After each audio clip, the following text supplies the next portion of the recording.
you know, this is the Woodstock generation and the Woodstock era, right? So I'll start name dropping some bands that, you know, maybe we'll go over y'all's heads of it, but you know, for some of us old heads out here, you know, Cream, uh, Eric Clapton's band, Cream is really the one that I think one of the early ones. Led Zeppelin to a certain extent is another. We're playing music and just stretching it out. Fleetwood Mac with Peter Green.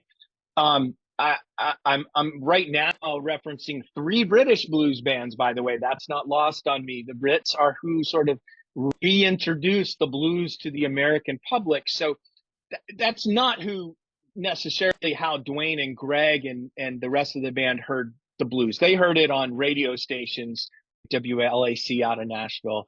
But the British have reintroduced this kind of new way to do it. So the idea of sort of playing guitar and jamming, playing loud, stretching things out. San Francisco, the Grateful Dead, Santana, I mentioned before, Jefferson Airplane, Quicksilver Messenger Service. These bands were all doing the same thing at varying degrees of success.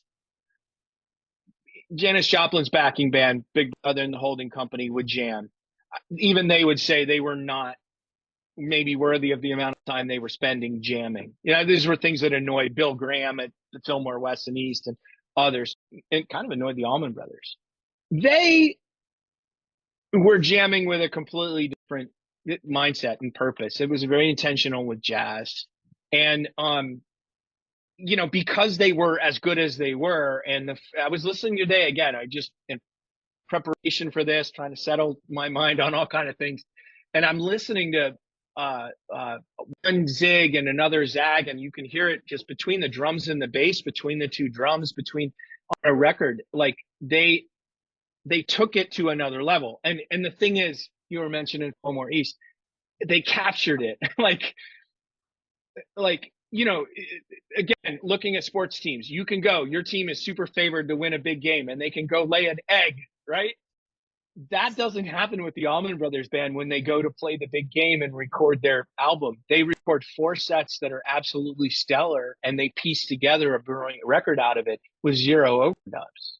So they're walking on a tight wire, hitting record, and playing in front of a couple thousand people, zooted out of their minds. By the way, they're not sober. Okay, but they're somehow so good and so in control of what they're doing, right? And you can hear it in the music. It's all intentionality. The way I describe it is, and I put it in the book about my favorite things, the Rodgers and Hammerstein song that Coltrane did. But you have the basis of the song. You have a few markers along the way for where you go. Those are movements in the song, changes or whatnot. And then everything else is up to the guy, in this case, all guys, playing. And then, you know, playing like that is you're feeling your other bandmates.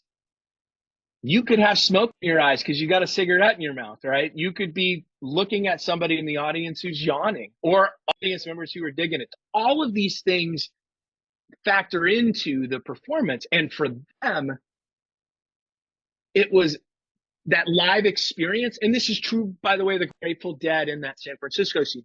The live experience was a communal experience, very akin to a spiritual church experience. The audience is part of the performance. And that's what also separates like At Fillmore East and some other live records of the time.